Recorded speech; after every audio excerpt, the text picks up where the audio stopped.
Hey guys, welcome back to another Dragonheir Silent Gods video. In today's video I'm going to be showcasing Aura and how strong they are in the early parts of the game.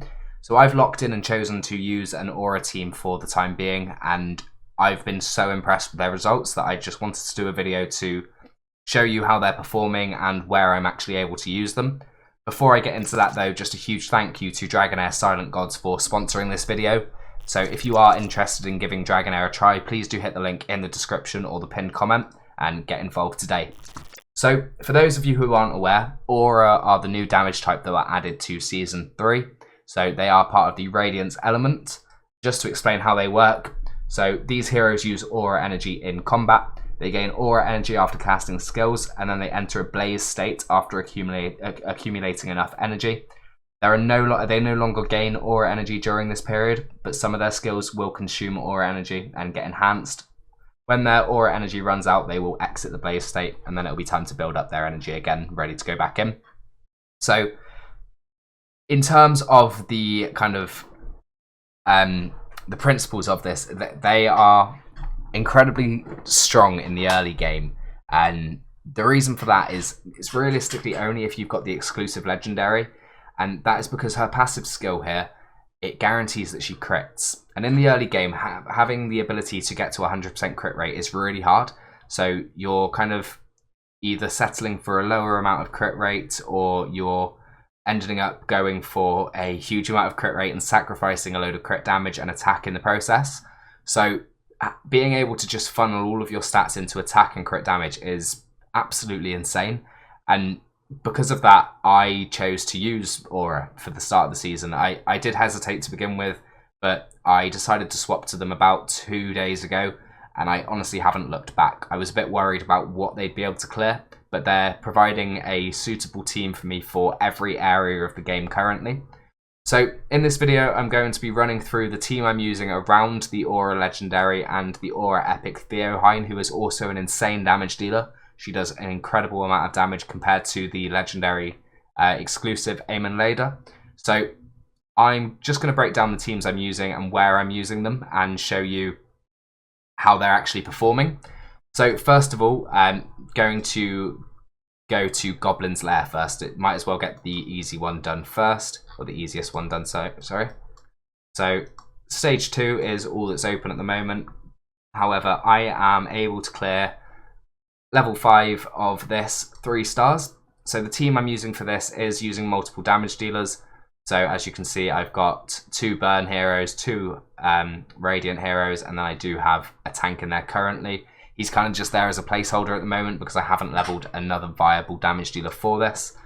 So if we just equip their gear quickly. In terms of Aura, I'm using Ashetius as attack Aura as well. So let's jump in, let's do this run. If we look at the damage breakdown as well, so we can see how much the Aura heroes are actually doing for this, instead of it being more of a burn showcase. However, she is wasting her skills there on a single target.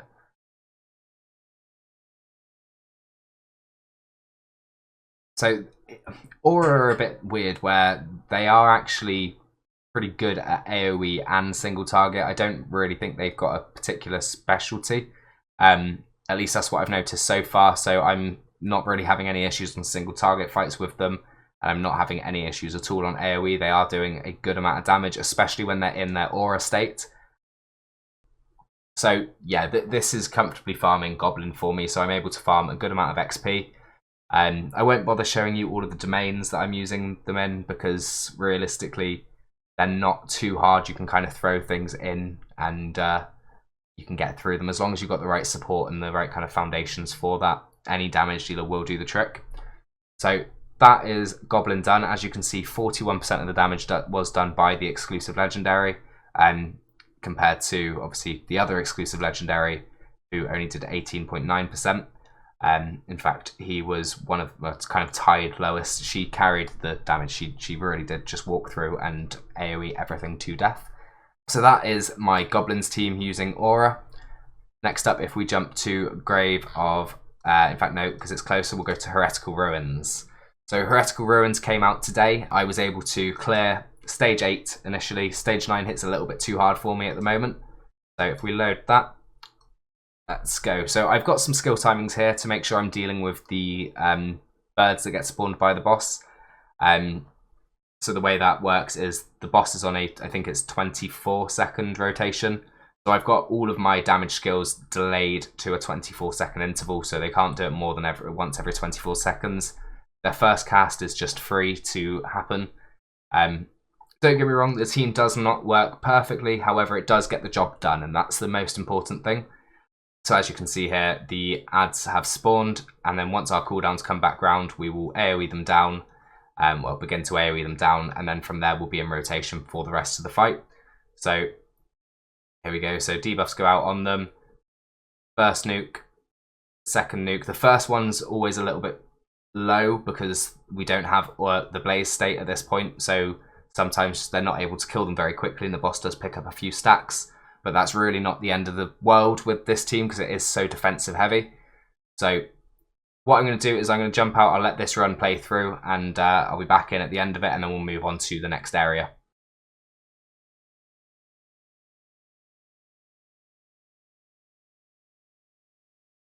And there we go, so that is Heretical Ruins down.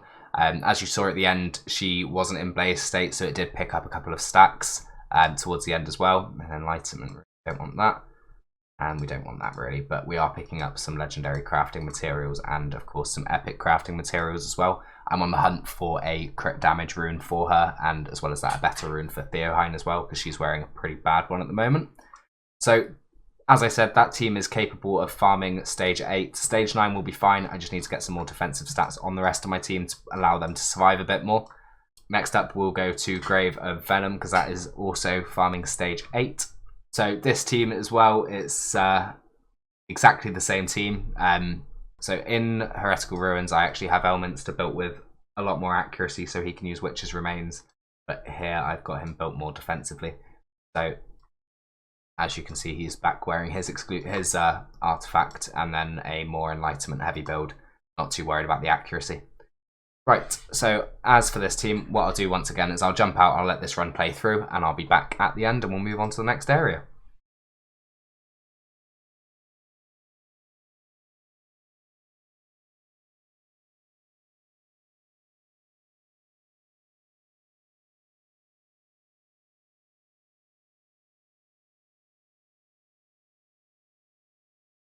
And there we go. So that is Grave of Venom stage 8 down. It's not the fastest run. It's 1 minute 50. It's not too bad either though. It's plenty fast enough for the time being. As you can see, Aemon Leda doing a large chunk of the damage with her big AoE hit. It would be smoother if I could get enough accuracy to put Elminster to give him attack penalty. However, I need the consistency of his shields at the moment. So I've built him more towards a shield-based hero at the moment. Obviously, when we get access to a bit more gear, then it's a lot easier to build out for other stats as well. But for now, I've just had to make that decision to prioritize this. As for Grave of Curse, so the team's a little bit different here. Elminster gets dropped out of the team, and instead we have Vinyara coming in. However, this is stage 9 that I'm able to farm here. We load their builds here, and yeah, so I mean the damage dealers here, the aura damage dealers there, just doing whatever they want. They don't have any timings. The rest I do have a more specific timing set on, which I will show in I have shown in a separate video about when I got my first mythical artifact from clearing stage 9. So yeah, once again, I'll jump out, I'll let this run play through, and then we will move on to the final place I want to show, and that is how Aura competes so far in the Vortex boss. So enjoy the run, I'll be back in just a minute.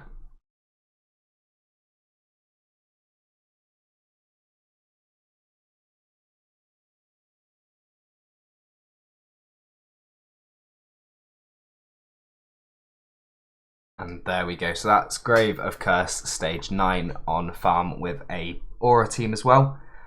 So picking up lots of legendary materials here to be able to craft some legendary tank gear as soon as we can unlock the crafting. Outside of that, just obviously some epic gear to help build out my heroes. So the next thing and the last thing I'm going to show you guys, and I will say it is a very long run, and that is Temporal Vortex. So obviously it's all well and good being able to clear these stages and these dungeons with the teams that I've shown with an Aura team, but one of the most important things is being able to make sure each day you can hit Vortex. So initially I wanted to run an Ice Blast team, but I don't really have the support in Ice or Radiance to do so. Ice or Poison to do so. So I was trying to think of different ways I could compete in Vortex. Initially I was going to build a wild team, but without Flora it's a little bit underwhelming. I don't have crazy inspired Dauntless to compete with some of the big players here as well. So if we look, obviously we've got Dauntless teams everywhere. We've also got Brook kind of starting to show up. It's more Dauntless using the unkillable team with Olok and Zephyr. I don't have access to that. I'm missing both of those. Once again, Ice Blast, but you need the right supports to be able to really push through there. Another Flora team, a Flora team there. So I was trying to get creative and think about ways that I'd be able to compete, and I decided that it was time to go for an Aura team for Vortex. As you can see today, I saved 17.6 million damage. I don't know how it's going to perform in this run. I don't know if that was a bit of a fluke or how it's going to do in this run, should I say. So first of all, I'm just going to load the gear. I'm just going to run through the skill timings quickly just to show you that. So the Vortex boss is on a 20-second rotation. I've got my Ardreth first of all going at 16.6. This is so that she can begin to cleanse later on. It's not actually relevant at the moment, but hopefully be able to cleanse a couple of the defense penalty debuffs. I've then got my Elminster using his attack penalty at 21 seconds. This goes off in time before this ultimate skill hits, so it reduces that damage. Then I've got my Garius shielding at 26.5. This is still under the... It's actually not under that. I need to change that to 16.8. So this just guarantees that I'm still getting the 50% healing boost from my Garius when he uses his ultimate skill. I'm not sure why the skill timings were off there, but that would have been affecting my run. And then my damage dealers are going at 20.89 seconds, and this is after my Ardreth has had plenty of time to hit to face defense penalty with Witch's Remains as her artifact. So it just ensures that most of the time, the majority of the time, my ultimates are going to be going into defense penalty. So that is the setup for the team. So I will say this is a very long run. Earlier on today when I saved my run, it lasted nearly 14 minutes. So I'm going to end the video here and say a huge thank you to everybody for watching. I'll let the run play through, of course, and at the end, I'll just kind of close out the video there. But thank you all so much for watching the video. I will see you in the next one. And just once again, a huge thank you to Dragonheir for sponsoring this video. And please do make sure you click the link in the description or the pinned comment to get involved if you're enjoying the look of it. Right, on to the run.